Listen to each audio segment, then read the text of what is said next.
Welcome to HortTube. My name is Jim Putnam. As you can see, if you've been following the channel for any length of time, most of the siding has been replaced on the house. Most of this job is actually finished up.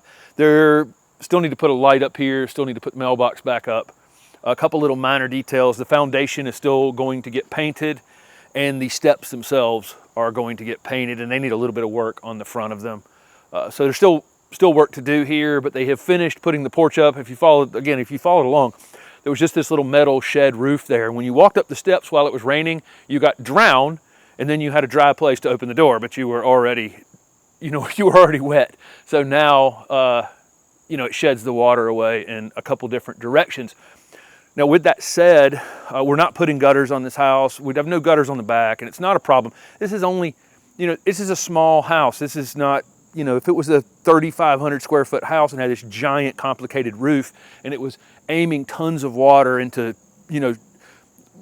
one place, I would want to have gutters. I had gutters on the old house because it was a much larger roof surface and it frequently damaged the things down here on the ground. But after all the years of this thing pouring water out here, you can barely see that there's even a line on the ground. There's no problem whatsoever in the back.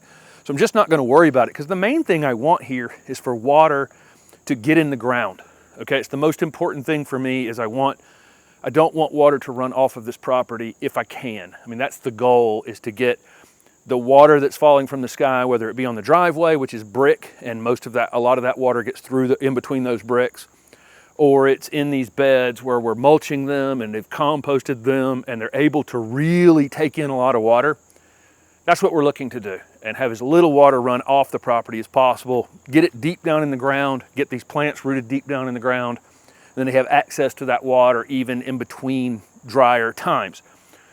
Now, when this house was, maybe back when it was constructed, I don't know, they decided to put these little green cinder block walls. It's like a half cinder block here, right there. And yes, before I hear from anyone, I actually have a real sledgehammer. But these are really kind of easy to break apart, I have found. There's a whole section's already been done over there, and I'm not actually trying to break them. Although this one I just broke while I was talking about it. I'm actually trying not to break them, so maybe I can put them on Facebook Marketplace and let somebody take them and use them for something else, these little half cinder blocks. I'm sure somebody else can put them to good use in some way or another, so I'd prefer to recycle them if I can. But they're pretty easy to knock off of here, especially if I'm going to hit it on the mortar line. The other side, they came apart completely intact. This side is not going to do that for me. Okay, there's one intact anyway. What happened when it rained the other day is this actually filled up with water. And I don't want a swimming pool out here. I mean, I want the water to go in the ground, but I don't want it in a swimming pool in the meantime. So I'm going to take this wall down, stack these up on the other side of the house, put them on Facebook Marketplace, let somebody come and get them that can use them, maybe even the broken ones they can possibly use. And then this water can flow out of here more easily. We have a few plants, and I do have eye protection as well, but it does a lot of good in the pocket, right? This thuja is probably going to move back to here. That's kind of where it belongs. And a couple of the larger growing shrubs like the viburnum here are going to slide back up into this pocket. That's been what our plan was, but it took a long time to get to this point with the new siding and the new, going to get that foundation painted, and then the foundation plants are going to go in. We're not going to do a lot of this planting for a couple of months. This, again, there's still some work here that needs to be done. It makes more sense to get that done first. This spot right here has been a storage spot. Currently, there's some marginal plants planted here, some zone 8 yuccas and other things here that I want to keep through the winter. And so we put these things that needed a little more cold protection in the ground because they're better off in the ground than in the container. And we'll double cover these things that are zone 8 hardy only. And then we're going to pop them back out and put them in as container projects next year, or maybe in the ground somewhere or whatever. Don't know. There's a juga back here, strawberries, all kinds of things that we've literally stored back here that we can use in various projects around the garden.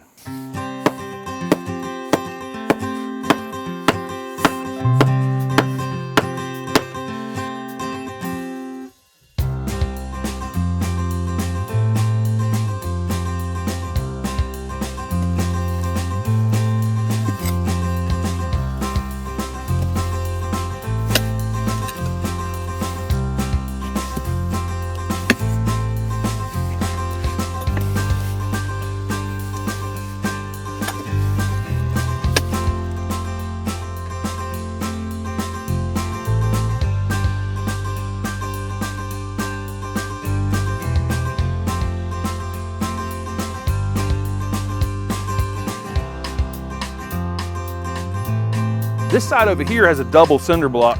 It's buried down below, and I think that it's a lot of soil's been built up here over the years.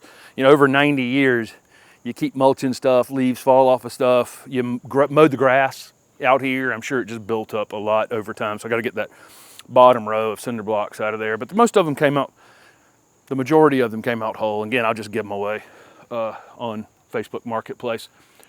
The water can get out of here now. It'll sheet off the roof, you know, hit this bed and get out of there.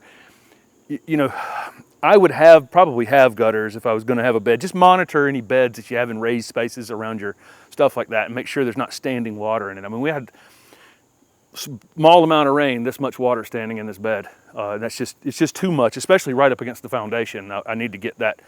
I probably wouldn't care as much if it stood out there for a few hours and went in, but not right up here against the foundation. There are a few more azaleas. I cut, when I did the video taking the azaleas, there were very large old azaleas here that had been here 90 years. I dug most of them out. I cut a few of them off just to show that they can be reset. These old 90-year-old azalea, you can see it coming back quickly. Next year it'd probably be all the way to, you know, it'd be this big again. Bloom the next spring, it probably would be fine. These broadleaf evergreens like this, you can do that to them. You can just set them, you know, reset them. What I'm gonna do is pop that thing out of the ground, put it on Facebook Marketplace. Literally, the other ones were put on Facebook Marketplace, and within a few hours, someone was stuffing in them in the back of their car. Like, it's amazing. If you've got something you think nobody wants, put it on there anyway, and somebody will come and recycle it, reuse it, and you know, put it to good use. Got some other kind of not tropical, but maybe slightly marginal plants that I didn't want to leave in containers for the winter. Sunk them in the ground over here, so I've got two spots we'll put covers on through the coldest, only the coldest nights in the winter. Most of the winter here, these Zone 8 plants are fine. It's just a few nights during the winter, typical winter for us. I would say if it's going to be, you know, 15 or lower, I'm probably going to cover all this Zone 8 stuff. You know, maybe 20 or lower, I'm going to cover all this Zone 8 stuff, and then, you know, it'll make it through the winter just fine. This is the very beginning of, again, a couple little projects left to do on this to get us to the starting line, and then we get to actually design. This viburnum here is just going to go away.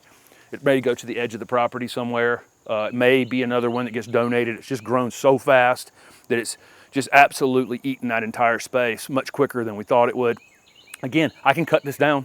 I could, if I wanted to, let it reset and come back. I could move it back here to this corner, and you know, its size wouldn't be as big of an issue. I think it's gonna go though, and something else will be picked for this spot. So make sure you're following along with the channel, because there's gonna be a whole foundation design series of videos going to this. And we may lay this out several different ways before the things go in the ground, so you can guys can just maybe hopefully get something out of, you know, designing on a foundation where, you know, this is the kind of planting most people are doing. This kind of 6 foot wide, 8 foot wide space across the front of a house or along the edge of a property for screening is the vast majority of planting that most people do. And so I hope you'll join us and we'll show you lots of different ways we could lay it out.